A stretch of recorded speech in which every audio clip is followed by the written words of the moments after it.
Di tengah kondisi global yang memang tidak baik-baik saja ini dan disrupsi teknologi, pelaku usaha didorong untuk menciptakan sistem bisnis berbasis teknologi yang lebih efisien, fleksibel, dan berkelanjutan. Industri perbankan masih menerapkan suku bunga tinggi sehingga pasar modal menjadi solusi paling fleksibel bagi UMKM dalam memperoleh pendanaan jangka panjang serta memperkuat struktur permodalan usaha.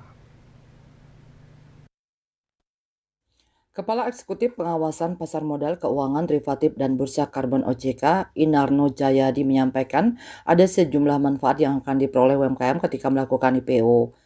Inarno menjabarkan pertama UMKM memperoleh sumber pembiayaan baru jangka panjang, kedua meningkatkan value perusahaan serta tata kelola perusahaan Good Corporate Governance, GCG meningkatkan loyalitas dan stakeholder perusahaan, ketiga, adanya insentif pajak perusahaan dengan mendapat potongan PPh sebesar 5%.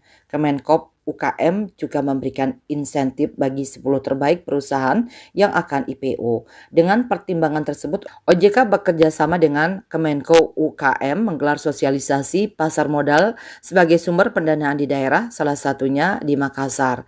Dari berbagai kebijakan yang disiapkan OJK serta melihat kondisi pasar yang cukup diminati di pasar domestik, pelaku UMKM diharapkan bisa memanfaatkan pasar modal mengingat besarnya manfaat yang diperoleh. Selain itu, secara nasional, Securities Crowdfunding (SCF) yang menjadi salah satu alternatif pendanaan sebelum IPO telah dilakukan oleh 17 penyelenggara yang mendapatkan izin dari OJK. Terdapat juga sebanyak 570 penerbit, 158.000 pemodal, dan total dana yang diperoleh dari SCF menembus 1,14 triliun rupiah. Lalu hingga 30 Juli 2024 jumlah investor di pasar modal juga naik 9,50% atau mencapai 13,32 juta dibanding akhir tahun 2023. Melihat pasar modal dan indikator tersebut memberikan gambaran bahwa pasar modal Indonesia masih menjadi sarana penghimpunan dana yang kredibel, mendukung dan mengakselerasi pertumbuhan bisnis.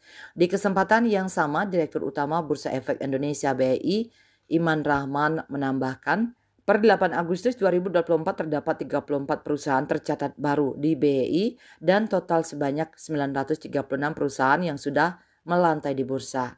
Perusahaan-perusahaan tersebut, kata Iman, bukan tiba-tiba punya modal besar, mereka juga memulai dari perusahaan kecil. Tantangan terbesar UMKM adalah memang dari sisi pendanaan untuk ekspansi bisnis, tetapi terdapat opsi pendanaan bagi perusahaan untuk melengkapi permodalannya saat ini, salah satunya melalui pasar modal. Sejak 2019, BEI membuat papan perdagangan khusus bagi perusahaan aset kecil dan menengah, yakni papan akselerasi yang hingga saat ini terdapat 44 perusahaan dan 1 perusahaan promosi ke papan pengembangan pada November 2023.